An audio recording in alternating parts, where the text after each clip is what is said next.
like I said, it shouldn't really be a controversial bill, but because of who's involved, it has kind of taken on this new life where, and I mean, ever since I first cracked the microphone on the radio, I've always been of the belief that anything that happens with public money, public government, public employees is wide open for the public to discuss. And yeah, I mean, sometimes it rubs people the wrong way, but I just don't appreciate how this whole discussion on this bill has been turned into what should just be, like I said, us talking about public issues with our public government that is funded by our public money into somehow, if you're talking about this issue, you're personally attacking somebody. And it's just kind of Right. unfortunate. Or personally attacked. Or you get personally attacked, which is even crazier. But that's the world Well, we're but living in. that's the agenda. That's what they do.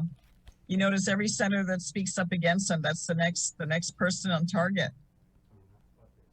Well, I guess we better put on our our bulletproof vest for this one then.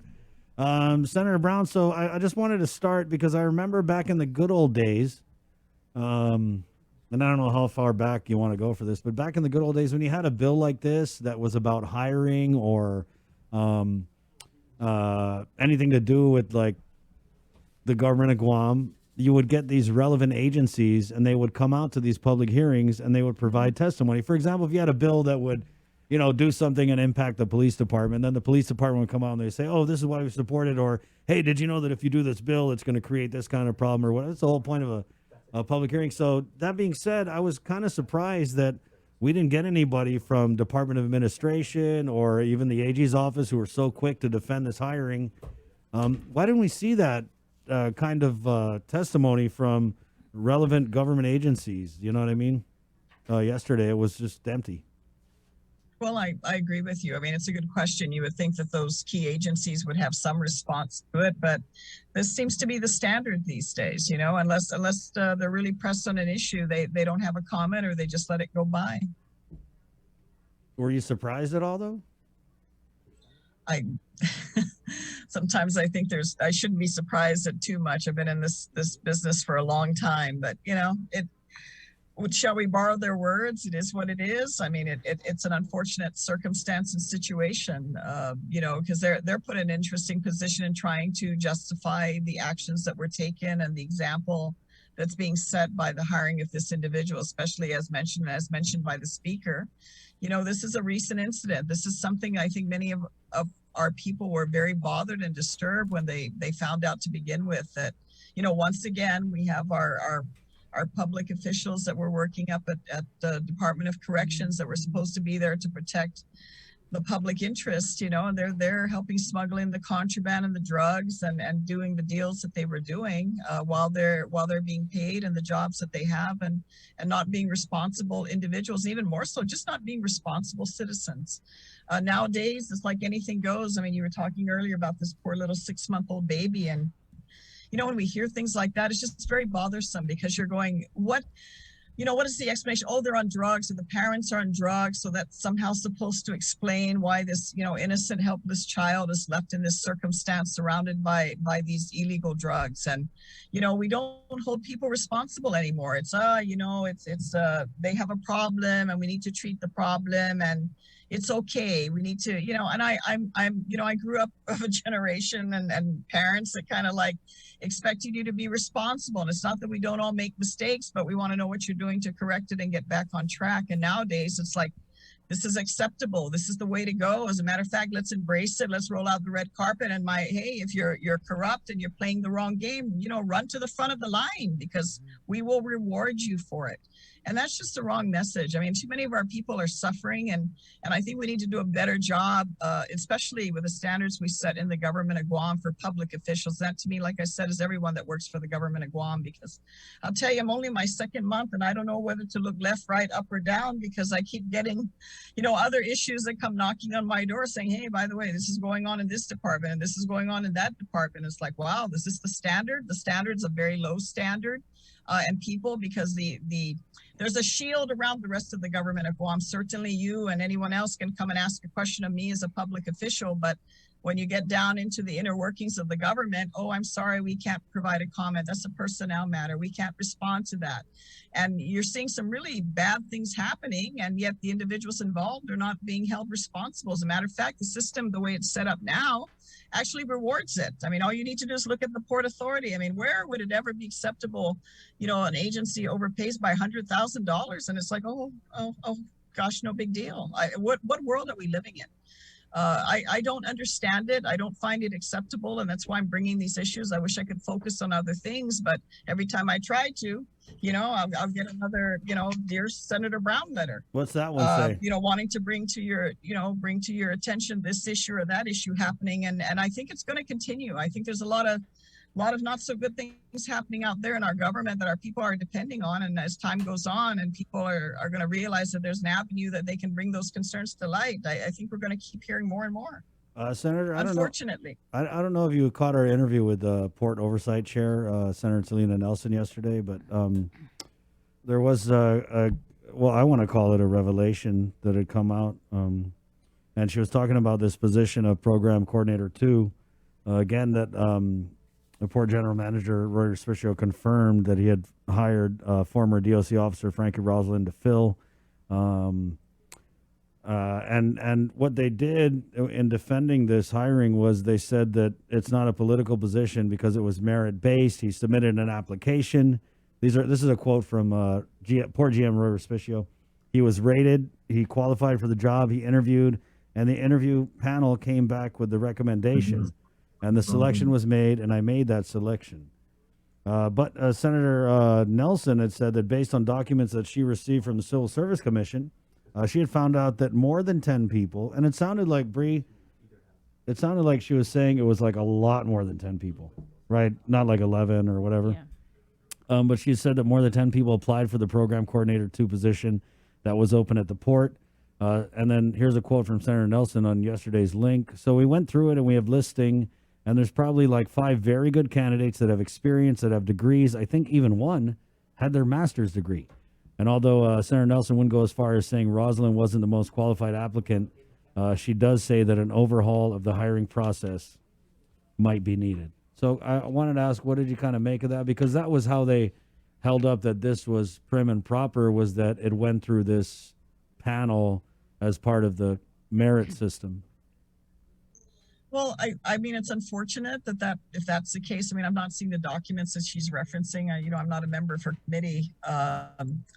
But it just brings, are we surprised? I don't think we're surprised, be it this case with this individual or others. And that I totally agree with her. I think there is an overhaul that is needed with regards to the hiring practices in the government of Guam, particularly in the classified service, because in my experience, I've seen how documents have been added and how documents can disappear out of a file. HR division, you're assuming and hoping that your HR personnel are being responsible and properly vetting all the applicants, and that these are classified employees that sit on the hiring panel. It's not us unclassified that are saying, it's classified employees. If it's that respective division, you're having people that sit and review and do these interviews. But I've also, in my experience, and it's coming to light as time goes on for me more and more, even since I've left the port, and information that's come to me about how deals are getting cut at the HR level. That's why you're not surprised that a lot of family, immediate people that are connected to some of these people in HR are hired at the port. People that probably should not have been considered because, as I mentioned, we had the evaluation by the Civil Service Commission. Probably a good thing they stopped after that initial 8, because had they kept going, my goodness, the pile would have perhaps been high in terms of maybe how many people actually were not qualified. And if you go and review other applicants that may have been more qualified but were not considered, I mean, they're the ones that are really put at a disadvantage. And Kristen Bree, this is so against the standard that we set out there when we educate our children, when we tell ourselves, we want you to work hard, do good in school. You're going to work hard and pursue a profession. Doesn't have to be a college degree, but if you get interested in college, go to college, work hard. You're going to do well in life. You're going to be successful in life. And yes, that applies to a number of people. But wow, in the government of Guam, that's not the standard. As a matter of fact, how can we dumb down the process And I don't mean that in a negative way, but how do we dumb down the process rather than how do we enhance the standards? Because I like I said, I'm here as a legislator, but I get people coming through my door and calling me, emailing me about how come they cannot get basic answers back from a department or agency that they need to, information from regarding, their situation as a resident. And I'm like, how do you hold people accountable? I mean, they want me to be able to assist and to the degree that I can, but wow, if that director's not responding to you, you think that director is going to respond to me? But certainly I will see what I can do to assist to help facilitate that information. But you cannot hold the rest of the government of Guam accountable. You can elect and unelect whoever you want to. They can promise you the sun and moon. Time will go on, and we've been at this a while. But if you do not restructure the rest of how the government operates, if you don't have that magnifying glass and that level of transparency and accountability in the rest of the government of Guam that's very shielded from the people. If there's a time that your government has ever been out of reach and responsive to you, I'll tell you it's now. Because of the way the government has been structured, the pandering that's gone over the years to go, oh, we got to protect our employees from political influence. Let's not kid ourselves. There's politics at all different levels. There's people that have been in government of Guam agencies for many years and have been able to amass their own power base and influence on what happens where within that department or agency. Directors, they come, they go, political parties come and go, but they're there. They're there for 30 plus years in some cases. And they're able to play their own games. And if there's not another process of being able to shed light on that, as if in this case, the information that Senator Talina is relaying publicly, then it goes by. Who's going to know? We just bury it in the file and life goes on. That's pretty standard these days, and it's unfortunate. And I don't think it's what we should settle for. So certainly, I think we really do need, and I've been thinking about that. How do we revamp the HR hiring process with these applications? And how do we also hold HR administrators that are responsible for putting these informational packets together on applications accountable when they are misusing the authority that's been given to them within their respective department or agency? Because abuse is happening at all levels, and if it's not put in check, and try to go through the Civil Service Commission. I never set foot in the Civil Service Commission in the years that I was at Guam EPA or the 2 years I was at DPW until I went to the Port Authority of Guam. And good luck trying to go through that maze. As a matter of fact, if you're doing something wrong, do it even more wrong, because you're not only going to get rehired back, you're probably going to get promoted. And by all means, look at the windfall of the amount of money you can make.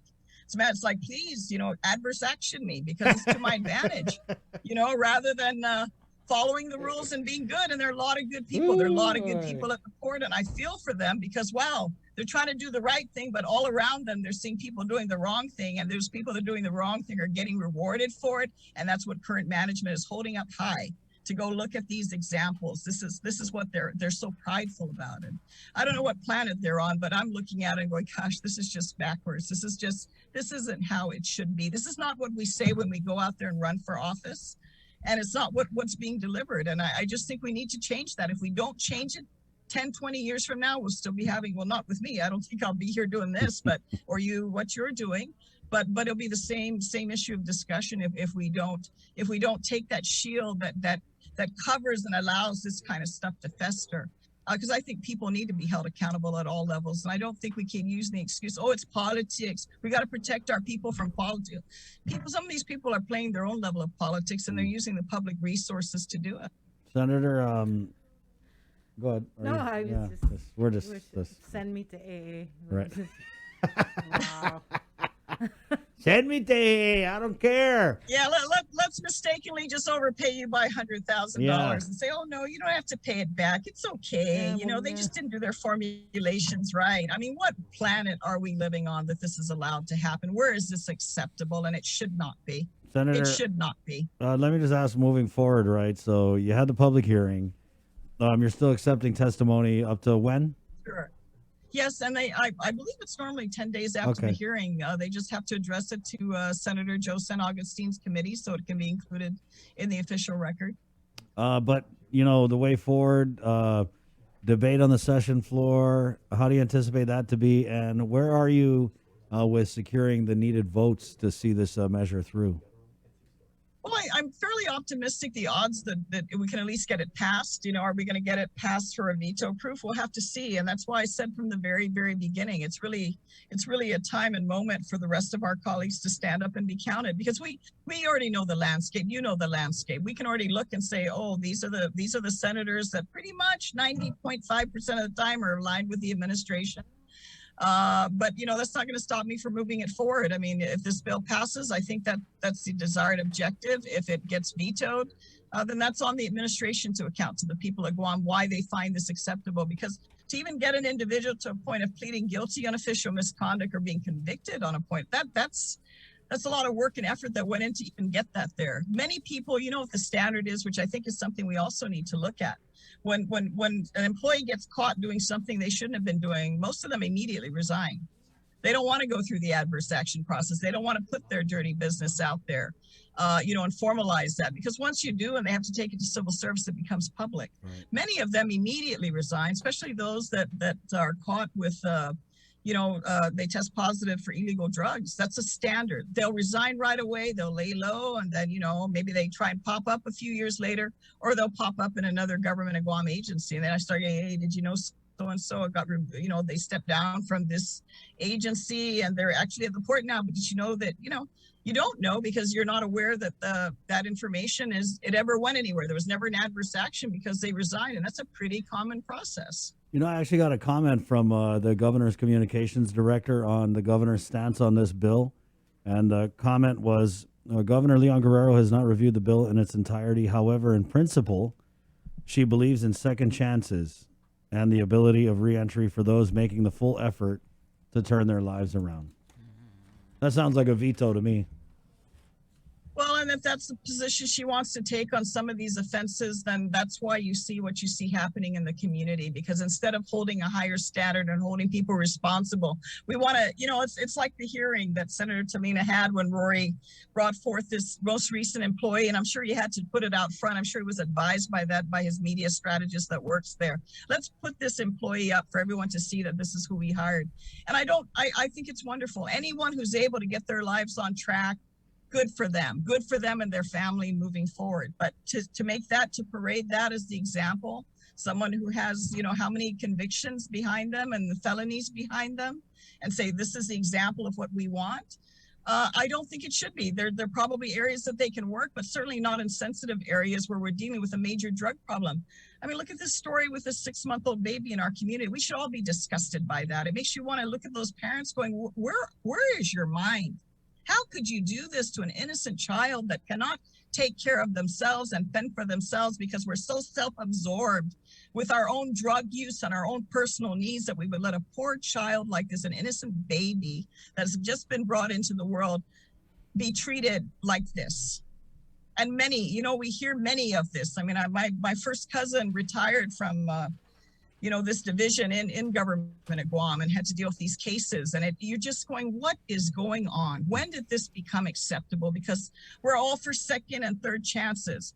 And there's certain areas and offenses in the government, as far as I'm concerned, you should not be allowed to come back and have the people of Guam continue to pay, because the priority are these individuals rather than what our mission is and what our responsibility is to the public. That's the shield they want to hide behind. If that's where the governor stands, then people of Guam, take note of it. Take note of it.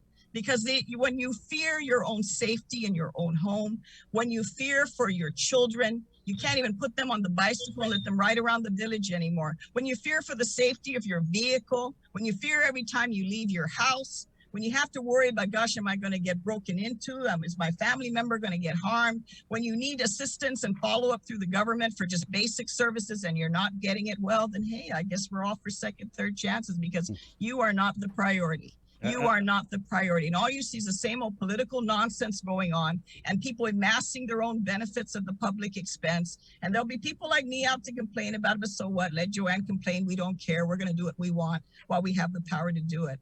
And I just don't think that's what running for public office and public service is all about. I just want to tie these 2 points together. Is when you read a story about this, these people smoking meth around the baby, having meth around the baby. That's why I think it's really important to set a good example and send a strong message to people who are involved with the dealing of crystal methamphetamine because these people are addicted. Yeah, they're, stupid decisions. That's why I feel like we have to kind of set a standard and say, hey, if you're involved in poisoning our community, whether it's selling drugs or outside the prison or being involved with coordinating with inmates to bring drugs into the prison, I feel like we just should hold up. And that's why, for me, this whole thing is just mind-boggling. Well, I Because, think the fact that we're even having to debate this as being the standard is mind-boggling. yeah, it is. Because we feel for our community that's suffering and we see the reality. And all we have to do is look at the news every day. My goodness, how much is taken out in the newscast about this person offended this person murdered this person stole, this person was dealing drugs. And that takes up 2/3 of the news. If not, that is the message out there. So this is what we're experiencing in our community. And then you have the leadership, instead of saying, wait a minute, hey, let's put the brakes on. This ain't okay, people. The alternative is, oh, we embrace it. What kind of message is that? And that's why, really, for me, I mean, I can only do what I can do. I mean, I'm pretty consistent. I did this when I was young and had the energy, and here I am on the other side, and I'm still speaking out. But this is a community that I live in. This is my family lives here. That's why I do this. I can't imagine I'm just going to move somewhere else. I'm going to run for office because, hey, it's all about me.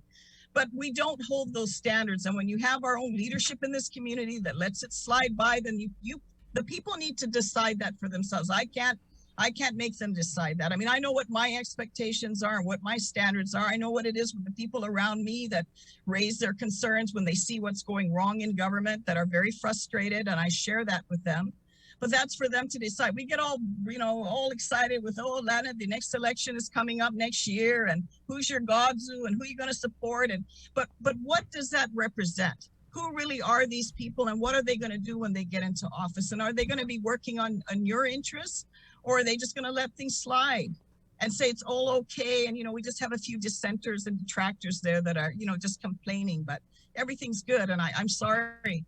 All I've seen as time goes by is our quality of life here in this community continue to decline. And those that commit the crimes, my goodness, let's hold them up and let's use them as the example that our people should see and follow. Because right now, that's what gets rewarded in this community. And I think that's very wrong.